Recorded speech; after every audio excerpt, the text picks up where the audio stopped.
भारत सरकारच्या गृह मंत्रालयाच्या मार्गदर्शक सूचनांनुसार आणि महाराष्ट्र शासनाच्या राजपत्रानुसार वर्ष 2027 मध्ये देशाची जनगणना होणार आहे।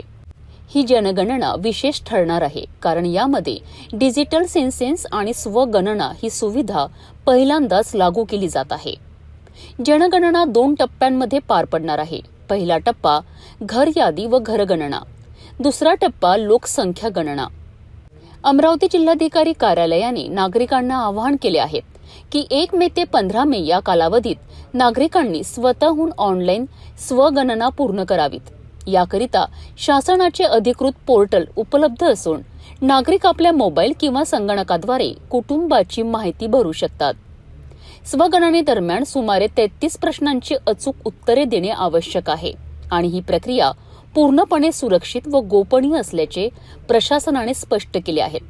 आपल्या सर्वांना माहित आहे की भारत सरकार गृह मंत्रालय, जनगणना संचालनालय, सेन्सस डायरेक्टरेट ज्याला म्हणतो आपण, तर त्यांच्या मार्गदर्शक सूचनांनुसार तसेच महाराष्ट्र शासन राजपत्र दिनांक 30/6/25 अन्वये भारताच्या जनसंख्येची जनगणना वर्ष 2027 मध्ये घेण्याचा निर्णय जाहीर झालेला आहे। भारताची जनगणना ही एक व्यापक प्रशासकीय प्रक्रिया आहे। देशामध्ये दशवार्षिक जनगणना घेण्याची दीर्घ परंपरा आहे। तर ही 2027 ची जनगणना ही भारतीय जनगणनेच्या शृंखलेतील 16वी जनगणना आहे। स्वतंत्र भारतातील 8वी जनगणना व 21व्या शतकातील ही 3री जनगणना आहे। सर्वात महत्त्वाचं आणि जे वेगळेपण या जनगणनेचं आहे ती म्हणजे ही पहिली डिजिटल जनगणना आहे। ही जनगणना जी आहे ही दोन टप्प्यांमध्ये होईल, ज्याची माहिती आपल्यासमोर आम्ही दिलेली आहे। कृपया त्याचं सुद्धा तुम्ही अवलोकन करावं। पहिला टप्पा जो आहे त्याला आपण घर यादी व घरगणना म्हणू, हाऊस लिस्टिंग हे एक प्रकारे आपण त्याला म्हणणार आहे।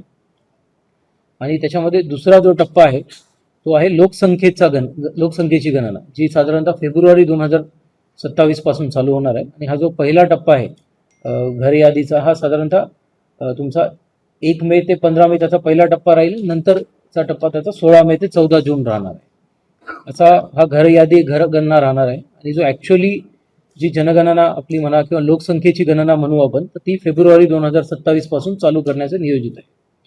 भारत सरकारचे संयुक्त सचिव तथा मुख्य प्रधान जनगणना अधिकारी, जनगणना संचालनालय महाराष्ट्र यांचे 6 मार्च 2026च्या पत्रकान्वये जनगणना 2027 सर्वसामान्य जनतेसाठी ही जनगणना विशेष आहे, कारण यावेळी डिजिटल सेन्सस व स्वगणना ही सुविधा पहिल्यांदाच उपलब्ध करून दिलेली आहे।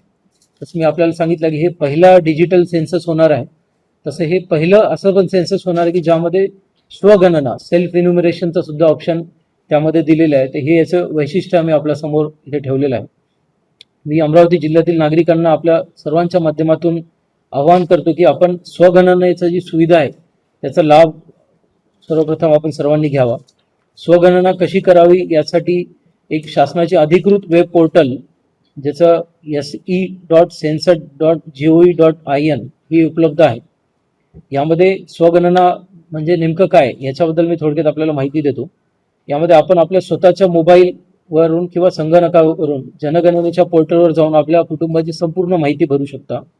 यासाठी आधार कार्ड, मोबाईल नंबर यापैकी एकाच्या आधारे लॉग इन करून यामधील एकूण 33 प्रश्नांची उत्तरे आपल्याला त्यामध्ये द्यावी लागतील। सर्व प्रश्नांची अचूक उत्तरे देणे आवश्यक आहे। आणि हा स्वगणनेचा जो सेल्फ इन्युमरेशनचा जो पहिला टप्पा आपण करतोय त्याचा कालावधी हा 1 मे 2026 ते 15 मे 2026 आहे। ही प्रक्रिया ही पूर्णपणे सुरक्षित व गोपनीय अशा पद्धतीची आहे।